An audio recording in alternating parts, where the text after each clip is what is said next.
이것은 하나님의 말씀입니다.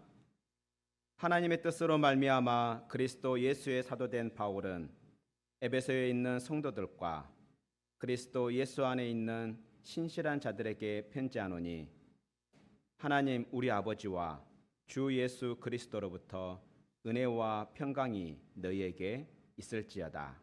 아멘. 기도합니다.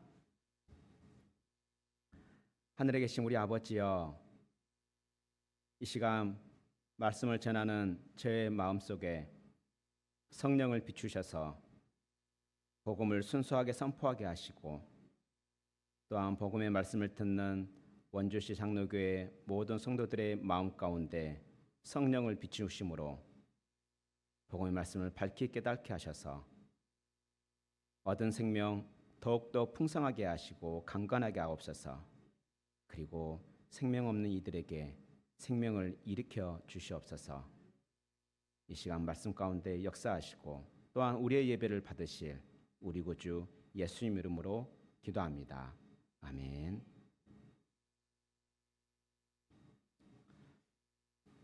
오늘 말씀의 제목은 우리는 성도입니다입니다. 우리는 성도입니다. 성도란 말은 한자로 거룩할 성자에 도자입니다. 그 길도자. 거룩한 자라는 뜻이죠. 우리가 잘 알다시피 우리는 거룩이라는 단어를 적용하기엔 참 많이 부족합니다. 그럼에도 불구하고 우리 하나님은 우리를 성도라 부릅니다. 아니, 거룩한 자라고 부릅니다. 어찌 보면 참 몸둘 바를 모르게 하는 우리의 호칭이라 할 수 있습니다. 선생님이란 말을 들어도 기분이 좋은데요, 성도라, 거룩한 자란 말을 듣는다면 그보다 더 좋은 말이 어디 있을까요? 그렇다면 우리는 어떻게 해서 성도가 되었을까요? 우리는 어떻게 해서 거룩한 자가 되었을까요? 오늘 본문이 어떻게 해서 우리가 성도가 되었는지를 말씀합니다. 그리고 그 성도가 되었을 때 우리는 어떠한 유익이 있는지, 어떠한 은혜가 있는지, 혜택이 있는지를 말씀하고 있습니다. 오늘 말씀을 통해 내가 그리고 우리가 어떻게 성도가 되었는지를 깨닫고, 그리고 그 성도가 됨으로 얻게 되는 그 유익들을 누리는 복된 모든 성도들이 되기를 축원합니다. 먼저 우리가 1절을 보면요, 1절에 보면 지금 사도 바울이 에베소에 있는 성도들에게 편지한다라고 하면서 1절부터 2절까지 인사를 하고 있습니다. 우리 한번 1절 같이 한번 읽을까요? 1절 한번 같이 읽겠습니다. 시작. 하나님의 뜻으로 말미암아 그리스도 예수의 사도된 바울은 에베소에 있는 성도들과 그리스도 예수 안에 있는 신실한 자들에게 편지하노니. 아멘. 여기서 지금 바울은 어떤 사람이라 말합니까? 하나님의 뜻으로 말미암아, 하나님의 뜻에 의해서 그리스도 예수의 사도가 된 바울이라고 말하고 있습니다. 자신을 그렇게 소개하고 있습니다. 여기서 지금 바울은 예수 그리스도의 사도라고 지금 말하고 있지만 그 이전에 뭐라고 말합니까? 하나님의 뜻에 의해서라고 말합니다. 그런데 우리가 잘 알다시피 바울이 어떤 사람입니까? 바울은 예수님을 믿는 사람들을 핍박했던 사람입니다. 어느 정도로 핍박했느냐? 초대 7명의 일꾼 중에 스데반을 죽이는데 앞장섰던 사람입니다. 뿐만 아니라 예수 믿는 사람을 저 멀리 있는 다메섹까지 가서 체포해서 그들을 결박하고 옥에 가두려고 했던 사람입니다. 예수를 믿는 사람을 죽이는데 앞장섰던 사람입니다. 그런데 지금 오늘 본문에 바울은 예수의 사도라고 말하고 있습니다. 사도라는 말은 예수님의 보냄을 받은 자, 예수님의 보냄을 받아서 예수님의 말씀을 전하는 자, 그 뜻입니다. 어떻게 바울은 이렇게 예수님의 사도가 되었습니까? 오늘 본문에 의하면 하나님의 뜻에 의해서라고 합니다. 하나님께서 의도하신 그 목적에 의해서 예수 그리스도의 사도가 되었습니다. 비록 바울은 예수님을 모르고 하나님을 제대로 몰랐기 때문에 하나님의 아들이신 예수님을 믿는 자들을 핍박하고 죽이는데 앞장섰습니다. 하지만 그럼에도 불구하고 이미 하나님께서는 그가 태어나기 전부터 그를 예수의 사도로 삼기로 작정하셨습니다. 그를 예수의 사도로 사용하기로 뜻하셨습니다. 그래서 때가 되매 그가 다메섹을 가는 중에 예수님을 만나게 하시고, 그리고 예수님을 만남으로 그의 눈이 열리고 마음이 열려 하나님을 믿게 되고 하나님의 아들 예수님을 믿게 되었습니다. 이와 같이 바울은 하나님의 뜻에 의해서 그리스도 예수의 사도가 되었습니다. 그 사도 바울은 이제 누구에게 편지하고 있습니까? 에베소에 있는 성도들, 에베소에 있는 거룩한 자들이라 말합니다. 여기서 거룩한 자라는 것은 이 에베소에 있는 성도들이라면은 우리와 똑같이 유대인을 말하는 것이 아닙니다. 물론 그 안에는 유대인도 있긴 합니다. 하지만 얼마만큼은 유대인이고, 그러니까 처음부터 태어날 때부터 유대교에 속한 사람이고, 또 일부는 이방인입니다. 그러니까 유대인이 아닌 거죠. 마치 우리와 같이 유대인과 관계가 없는 사람들입니다. 그런데 그들을 뭐라고 부르고 있습니까? 에베소에 있는 성도들, 거룩한 자들이라 말하고 있습니다. 그들의 행실이 거룩하기 때문에, 그들의 생각이 거룩하기 때문에, 그들의 말이 거룩하기 때문에 그들을 성도라고 부르지 않습니다. 하나님께서 그들을 성도라고 부르는 이유는요, 오직 하나님의 뜻에 의해서입니다. 하나님의 뜻에 의해서, 다시 말해서 세상 속에 살고 있는 하나님을 모르고 하나님과 전혀 관계없이 살던 그 자들을 하나님께서 불러내어 구별하셨기 때문에 그들을 거룩한 자라고 말합니다. 그래서 여기서 말하는 거룩하다는 뜻은 성별하다, 구별하다는 의미를 가지고 있습니다. 이 성도라는 단어는 일반적으로 유대인이 아닌 이방인들, 유대인이 아닌 우리 같은 사람들에게 붙여지는 이름이 아니었습니다. 구약 성경에 보면은 반드시 하나님을 믿는 이스라엘 사람들에게만 그 성도라는 칭호가 붙어 있었습니다. 우리는 그와 같은 사실을 출애굽기 15장 5절에서 6절에서 알 수 있는데요. 출애굽기 19장에 보면은 하나님께서 이스라엘 백성을 애굽의 종에서 그들을 자유케 하십니다. 그래서 그 자유케 하신 그 이스라엘 백성과 이제 언약을 맺습니다. 그들이 그렇게 종에서 자유인이 되었던 것은 그들의 어떤 공로로, 그들의 어떤 노력으로 된 것이 아닙니다. 전적인 하나님의 뜻에 의해서 그렇게 자유인이 되었습니다. 그렇게 자유인이 된 그 이스라엘 백성을 이제 하나님의 백성으로 삼겠다라고 선포하는 내용이 바로 출애굽기 19장 5절에서 6절입니다. 우리 같이 한번 읽겠습니다. 시작. 세계가 다 내게 속하였나니 너희가 내 말을 잘 듣고 내 언약을 지키면 너희는 모든 민족 중에서 내 소유가 되겠고 너희가 내게 대하여 제사장 나라가 되며 거룩한 백성이 되리라. 너는 이 말을 이스라엘 자손에게 전할지니라. 아멘.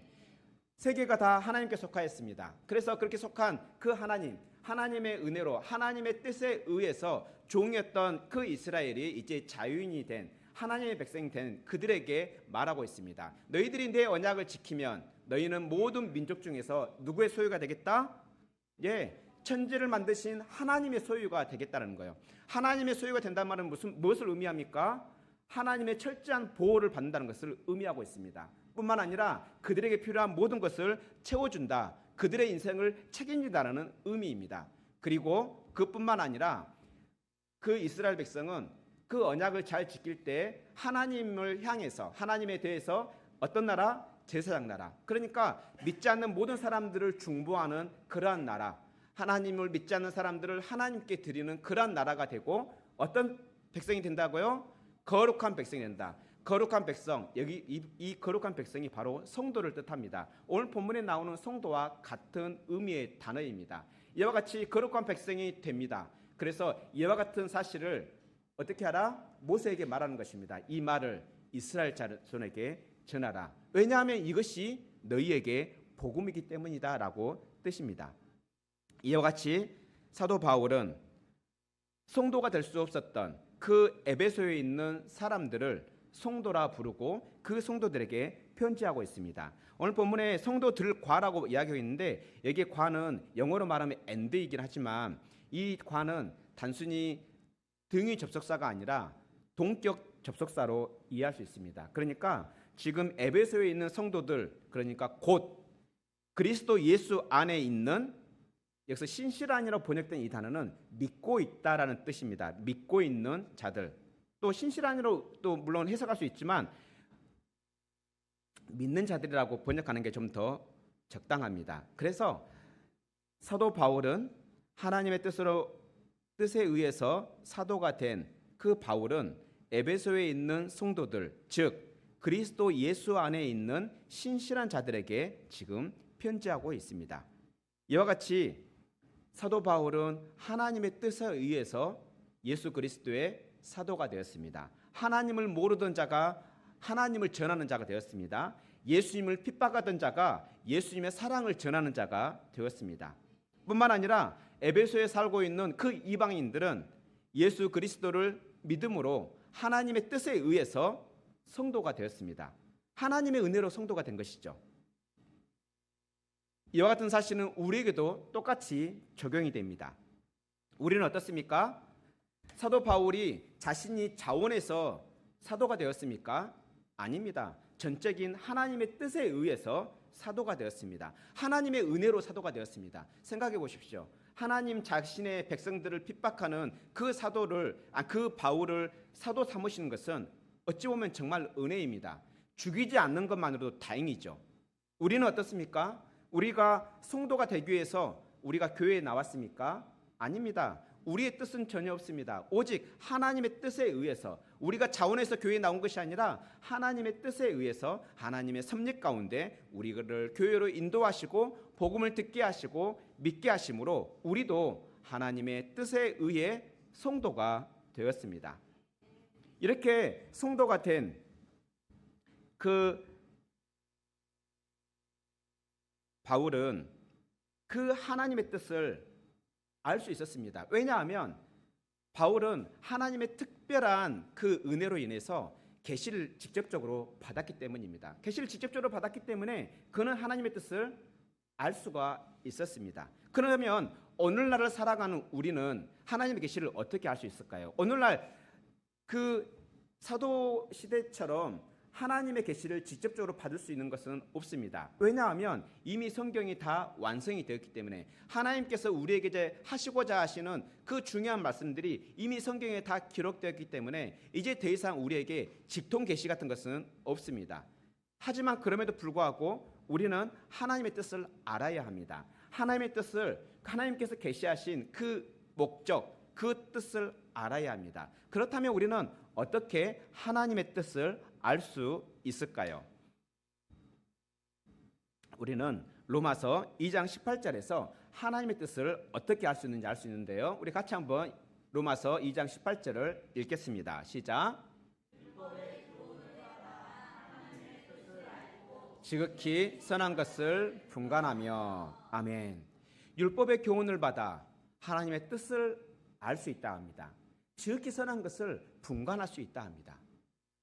하나님의 뜻을 알려면 결국에는 뭘 받아야 된다고 합니까? 율법의 교훈. 그 율법이 무엇입니까? 바로 성경 말씀입니다. 우리가 성경 말씀을 읽음으로써 하나님의 뜻을 알 수 있습니다. 여러분들 하나님의 뜻을 알기를 원합니까? 하나님의 계시를 알기를 원합니까? 그렇다면 하나님의 말씀을 읽기 바랍니다. 그런데요, 하나님의 말씀을 읽는다 해서 우리가 알 수 있는 것은 또한 아닙니다. 우리의 마음이 새로워지지 않으면, 우리가 성령으로 기름 부음 받지 않으면 하나님의 말씀을 읽기는 읽어도 그 뜻을 깨달을 수가 없습니다. 여러분들 그런 경험이 있지 않습니까? 누군가가 여러분들에게 뭔가를 이야기하게 됐는데 도무지 그 사람이 무슨 말을 하는지 모를 때 있지 않습니까? 예, 그뿐만이 아닙니다. 아무리 머리가 똑똑하고 아무리 IQ가 높고 아무리 지식이 뛰어나고 학식이 뛰어나다 할지라도 하나님 말씀을 아무리 많이 읽어도 그 말씀의 뜻을 모르는 사람들이 태반입니다. 이와 같이 하나님 말씀 우리가 읽더라도 하나님 말씀을 뜻을 분별하려면 우리의 마음이 새로워져야 합니다. 이와 같은 사실을 로마서 12장 2절에서 말씀하고 있는데요. 같이 읽겠습니다. 시작. 너희는 이 세대를 본받지 말고 오직 마음을 새롭게 함으로 변화를 받아 하나님의 선하시고 기뻐하시고 온전하신 뜻이 무엇인지 분별하도록 하라. 아멘. 하나님의 선하시고 기뻐하시고 온전하신 뜻이 무엇인지 우리가 분별하려면 어떻게 돼야 된다고요? 오직 마음을 새롭게 함으로 변화를 받아야 합니다. 마음이 새롭게 함으로 변화를 받는 것은 우리의 힘으로 되는 게 아닙니다. 성령께서 우리에게 부어주셔야 됩니다. 성령께서 우리를 거듭나게 해주셔야 합니다. 성령께서 우리를 하늘로부터 다시 태어나게 하실 때 비로소 우리의 마음이 새롭게 되고 평소에 보던 그 말씀이 깨달아지기 시작합니다. 그래서 우리는 성경 말씀을 읽기 전에 성령의 도우심을 구해야 하는 것입니다. 성령께서 나에게 비춰달라고, 성령께서 내게 조명해달라고 기도해야 하는 것입니다. 이와 같이 우리가 하나님의 계시를 깨달으려면 말씀을 읽어야 하는데요, 말씀을 읽을 때 우리의 마음 가운데 우리의 마음이 새롭게 되어야 합니다. 성령으로 거듭나야 합니다. 그런데 우리가 말씀을 읽고 성령으로 거듭나고 그렇게 거듭났다 해서 그럼 자연스럽게 모든 하나님의 뜻이 다 깨달아질까요? 그렇지 않습니다. 우리는 그 말씀을 깨달았다 해서 그 깨달은 사람은 어떤 반응이 나타납니까? 그 말씀대로 지켜 행합니다. 그 말씀을 행합니다. 그런데요, 우리는 육체를 가지고 있는 사람인지라 그 말씀대로 행하는데 참으로 부족합니다. 그래서 우리는 무엇이 필요할까요? 바로 기도가 필요합니다. 그래서 하나님의 뜻을 알고 깨달으려면 기도가 필요합니다. 이 사실을 골로새서 1장 9절에서 말씀하시고 있는데요, 우리 같이 읽겠습니다. 시작. 이로써 우리도 듣던 날부터 너희를 위하여 기도하기를 그치지 아니하고 구하노니 너희로 하여금 모든 신령한 지혜와 총명에 하나님의 뜻을 아는 것으로 채우게 하시고. 다시 말해서 지금 사도 바울은 골로새에 있는 교회에게 그렇게 성도들을 향해서 뭐 하고 있다 말합니까? 계속해서 기도하고 있대요. 뭐 하기 위해서? 그들이 그 신령한 지혜와 총명에 있어서 하나님의 뜻을 알 수 있도록. 그래서 사도 바울의 그 기도로 인해서 그 골로새 성도들은 하나님의 뜻을 분별할 수 있었던 것입니다. 이렇게 다른 사람이 기도해 줌으로 인해서 그렇게 하나님의 뜻을 분별할 수 있다면 자기 자신이 하나님의 뜻을 분별하기 위해서 기도한다면 더 그 기도의 힘은 크지 않을까요? 예, 그럴 것입니다. 우리가 감기약 걸렸을 때 옆에 사람이 감기약 먹으면 나에게 별 효과가 없고 내가 감기약을 먹어야 효과가 더 있는 거 아니겠습니까? 그와 같이 우리가 하나님 앞에서 기도할 때 그 하나님의 뜻을 더욱더 깨닫게 되고 그 하나님의 뜻을 기뻐함으로 행하게 되는 것입니다. 이와 같이 우리가 하나님의 뜻에 의해서 성도가 되었다면 이제는 우리가 그 하나님의 뜻을 분별하며 그 하나님의 뜻대로 살기를 소망하기를 바랍니다. 우리가 하나님의 뜻을 알기 위해서는 성경을 부지런히 읽어야 합니다. 또한 성경을 읽을 때 우리의 마음을 새롭게 하는 그 은혜를 입어야 합니다. 또한 우리가 거듭났다 해서 우리가 세례를 받았다 해서 그냥 읽는다 해서 우리가 하나님의 뜻을 알 수 있는 것은 아닙니다. 그 뜻을 행할 수 있는 것도 아닙니다. 그래서 우리는 기도해야 합니다. 우리가 하나님의 뜻대로 살 수 있도록 기도해야 합니다. 그때 우리는 하나님의 뜻을 분별하게 되고 하나님의 뜻을 따라 살아가게 됩니다. 이와 같이 하나님의 뜻에 의해 성도가 된 우리 원주시 장로교회 모든 성도들은 하나님의 뜻을 분별하기 위해서 말씀을 부지런히 읽고 또한 마음이 새롭게 되어 기도함으로 그 뜻대로 살아가는 복된 하나님의 자녀들이 되기를 축원합니다. 그리고 두 번째로 우리는 어떻게 성도가 되었을까요? 우리는 예수님 안에서 성도가 되었습니다. 오늘 본문에 나오는 에베소에 있는 성도들, 이때 당시에 에베소는요 그 우상 신상들의 본거지입니다. 여러분들 잘 알다시피 아테미신이라고 하죠. 아데미신의 그 본향인 거죠. 그게 우리 여러분들 7대 불가사의 중에 혹시 아데미 신전 아십니까? 그 신전이 있는 곳이 바로 에베소입니다. 그러니까 에베소는요 우상 천지인 곳이에요. 그 우상 천지인 그 에베소에서 하나님을 알게 된 거예요. 이야말로 하나님의 은혜인 거죠. 그래서 그들이 예수님을 믿음으로 예수님 안에서 성도가 되었습니다. 하나님의 그 뜻에 의해서 예수님 안에서 성도가 되었습니다. 그런데 여기서 예수님 안에서 예수님을 믿는다는 말은 우리가 좀 이해가 되죠. 여기서 신실한 자들이라는 것은 예수님을 믿는다라는 의미가 있습니다. 그런데 그리스도 예수 안에 있는 자들, 이 말은 무슨 말입니까? 제가 오늘 가운을 입고 있습니다. 이 가운을 입고 있는 저는 어디 안에 있는 겁니까? 예, 가운 안에 있는 거죠. 그렇다면 여러분들이 예수님 안에 있단 말은 결국에는 지금 여러분들이 무엇을 입고 있다는 뜻입니까? 예, 예수님을 입고 있다는 뜻이에요. 이것을 갈라디아서 3장 27절에 아주 적절한 비유로 말하고 있습니다. 예수님 안에 있는 자들이 바로 이러한 자라고 말하는데요. 같이 읽겠습니다. 시작. 누구든지 그리스도와 합하기 위하여 세례를 받은 자는 그리스도로 옷 입었느니라. 누구든지 그리스도와 이 합하다는 뜻은 연합하다는 뜻입니다. 이 지금 같은 말이 두 번이 나오고 있는데요. 누구든지 그리스도와 연합하기 위하여 세례를 받는 자는 그리스도로 옷 입었다. 그러니까 제가 이 가운을 입으면 저와 이 가운이 하나가 되는 거잖아요. 연합이 되는 거잖아요. 마찬가지 여러분이 그리스도와 안에 있다는 이야기는 그리스도와 연합되어 있다는 이야기예요. 이 연합했다는 의미를 바로 세례를 받는다라고 또 말할 수 있습니다. 우리가 세례를 받는 것은 내가 그리스도와 연합하기를 원합니다라는 고백인 것입니다. 그래서 세례를 받는 것은 그리스도와 연합하는 것이고, 또한 그것은 우리가 이미지로 한다면 그리스도로 옷 입은 것입니다. 그래서 로마서 13장 14절에서는 이렇게 말합니다. 너희가 그리스도의 옷을 입었다면 이제 그에 합당한 행위를 하라라고 말합니다. 우리 같이 읽겠습니다. 시작. 오직 주 예수 그리스도로 옷 입고 정욕을 위하여 육신의 일을 도모하지 말라. 아멘. 이거 당연합니다. 예수 그리스도 안에 있다는 것은 연합을 말합니다. 하나 되는 것을 말합니다. 많이 생각해 보십시다.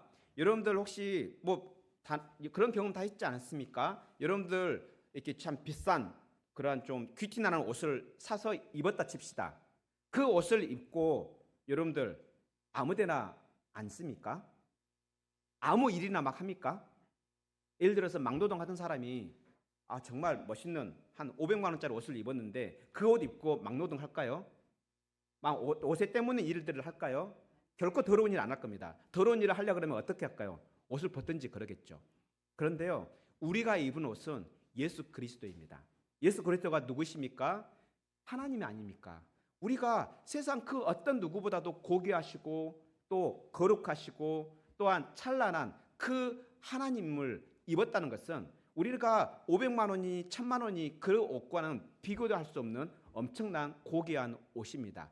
여러분들이 그리스도 안에 있다는 것은 바로 이 옷을 입었다는 것입니다. 천지를 지으신 그 하나님, 말씀이신 그 하나님이신 예수로 여러분들은 옷을 입은 자입니다. 그렇다면 당연히 더러운 짓은 안 해야 하는 게 옳지 않겠습니까? 그래서 정욕을 위하여 육신의 일을 도모하지 않는 것이 온당합니다.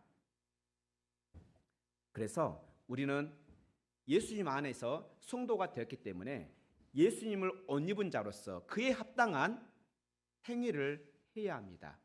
그래서 오늘 간략하게 정욕을 위하여 육신의 일을 도모하지 말라 합니다. 그렇다면 그 그리스도 예수의 옷을 입는다, 이 말이 좀 더 구체적으로 어떤 말일까요? 그 옷을 입은 자가 정욕을 위하여 육신의 일을 도모하지 않는 것이 무엇일까요? 그것이 바로 로마서 13장 12절 13절에서 말씀하고 있는데요. 우리 같이 한번 읽겠습니다. 시작. 밤이 깊고 낮이 가까워 왔으니 그러므로 빛의 갑옷을 입자. 밤이 깊고 낮이 가까웠으니, 다시 말하면 종말의 때가 다 왔다는 거예요. 곧 있으면 빛이신 예수님께서 오실 때가 가깝다는 거예요. 그렇기 때문에 이제 우리가 그리스도로 옷 입었기 때문에 바로 어둠의 일을 벗어버리자는 거예요. 우리 더러운 옷을 입은 상태에서 그 고귀한 옷을 입지 않잖아요. 그 더러운 옷을 벗어버리고 고귀한 옷을 입지 않습니까? 그와 같이 어둠의 그 일들을 벗어버리고 빛의 갑옷을 입자. 이 빛의 갑옷이 바로 예수 그리스도입니다. 찬란한 그 옷입니다. 그 어떤 무엇으로도 살 수 없는 그 찬란한 빛의 갑옷이 예수 그리스도입니다. 이와 같이 우리가 예수 그리스도를 옷 입었다면 이제는 이와 같이 행하면 안 됩니다. 우리 같이 읽겠습니다. 시작. 낮에와 같이 단정히 행하고 방탕하거나 술 취하지 말며 음란하거나 호색하지 말며 다투거나 시기하지 말고 이와 같이 살아야 합니다. 낮에부터 그렇게 술 진탕 마시고 술 취한 사람 보기 쉽지 않죠? 그런 사람이 있다면 그 사람은 정상적인 사람은 아닐 것입니다. 보통 일반적으로 술을 언제 취합니까? 밤이 돼서 취합니다. 남들이 보지 않을 때. 왜 낮에 그렇게 취하지 않습니까? 정상적인 사람이 왜 낮에 술 취하고 그렇게 방탕하지 않습니까? 본인 스스로가 알거든요. 그게 잘못된 것이란 것을. 의식적으로 알거든요. 누가 가르쳐주지 않아도 본능적으로 압니다. 그렇다면 우리도 이젠 낮에와 같이 단정히 행해야 합니다. 왜 그렇습니까? 우리가 그리스도로 옷 입었기 때문입니다. 더 이상 방탕하거나 술 취하지 말며 음란하거나 호색하지 말며 다투거나 시기하지 말아야 합니다. 이것이 그리스도로 옷 입었다는 것을 인식하는 사람들의 행동의 원칙들입니다. 이와 같이 우리는 예수님 안에서 성도가 되었습니다. 우리는 예수님을 믿음으로 예수님과 연합하여 성도가 되었습니다. 그래서 우리의 눈에는 보이지 않지만 우리는 예수 그리스도로 옷 입은 자입니다. 그렇기 때문에 예수 그리스도로 옷 입은 자답게 삽시다. 그렇다면 이렇게 하나님의 뜻으로 예수 그리스도를 믿음으로 예수님과 연합하여 예수님 안에서 성도가 되었다면 뭔가 좋은 게 있어야 되지 않겠습니까? 어떤 사람들은 예수님을 옷 입어 되게 좀 피곤할 것 같은데 내 마음대로 살아도 되는데 굳이 이 옷을 입고 살아야 되나? 나는 의문점을 던질지 모릅니다. 그런데요, 우리가 그렇게 예수 그리스도를 옷 입고 성도가 됐을 때 얼마나 좋은 것이 있는지 2절에 말씀하고 있습니다. 우리 2절 한번 같이 읽겠습니다. 시작. 하나님 우리 아버지와 주 예수 그리스도로부터 은혜와 평강이 너희에게 있을지어다. 아멘. 사도 바울은 지금 에베소 성도들에게 하나님의 은혜와 평강이 있기를 축복하며 인사하고 있습니다. 성도는 어떻게 성도가 되었습니까? 우리는 어떻게 성도가 되었습니까? 우리가 자원해서 성도가 되었습니까? 우리가 내가 이제부터 예수님을 좀 알아봐야겠다, 내가 좀 구원을 받아야겠다면서 교회에 발걸음을 직접적으로 했습니까? 누군가의 전도에 의해서, 아니면 우연 같지만 그 우연을 가장한 하나님의 뜻에 의해서 이 자리에 앉아있는 것이 아닙니까? 예, 우리는 이와 같이 하나님의 은혜로 구원을 받았습니다. 그 은혜는 이 세상을 살면서 우연처럼 보이지만 우연을 가장한 하나님의 그 섭리하심 가운데 우리를 보호하시고 보존하십니다. 그래서 우리는 하나님의 소유가 되어 하나님께서 주시는 그 은혜를 한량없이 받게 됩니다. 이것이 성도의 특권인 것이죠. 그 하나님이 주시는 은혜가 얼마나 클까요? 천지를 지으신 하나님이라면, 그 선하신 하나님이라면, 그 자비하시고 사랑이 풍성하신 그 하나님이 베푸신 은혜라면 얼마나 클까요? 성경은요, 그게 얼마나 큰지 우리가 눈으로 보지 못했고 우리가 귀로 듣지 못했고 우리가 생각하지 못했다고 말합니다. 그 정도로 우리가 생각하는 이상으로 크고 우리가 볼 수 있는 것 이상으로 찬란하고 우리가 들을 수 있는 것 이상으로 복된 은혜인 것입니다. 이와 같이 하나님은 자기의 성도들에게 한량없는 은혜를 베푸십니다. 뿐만 아니라 우리는 본질상 진노의 자녀였습니다. 하나님의 원수되었던 자입니다. 우리는 원수를 어떻게 대우합니까? 죽여서 멸해할 대상이 아닙니까? 분명히 하나님께서는 우리가 하나님을 반역하고 하나님을 모르고 살아갔습니다. 왕이신 하나님, 이 세상을 지으시고 심지어는 자기 자신을 지으신 하나님을 거부하며 살았습니다. 그럼에도 불구하고 하나님은 우리를 죽이지 않으시고 기다려주시고 때가 되매 예수 그리스도의 복음을 들려주심으로, 그리고 그 복음을 믿게 하심으로 이제 우리와 화해를 하셨습니다. 예수님께서 죽으심으로 우리의 죄를 담당하시고 우리와 화해하게 하셨습니다. 그래서 우리는 본래는 원수 관계였던 하나님과의 그 관계가 이제는 자녀의 관계로 회복되었습니다.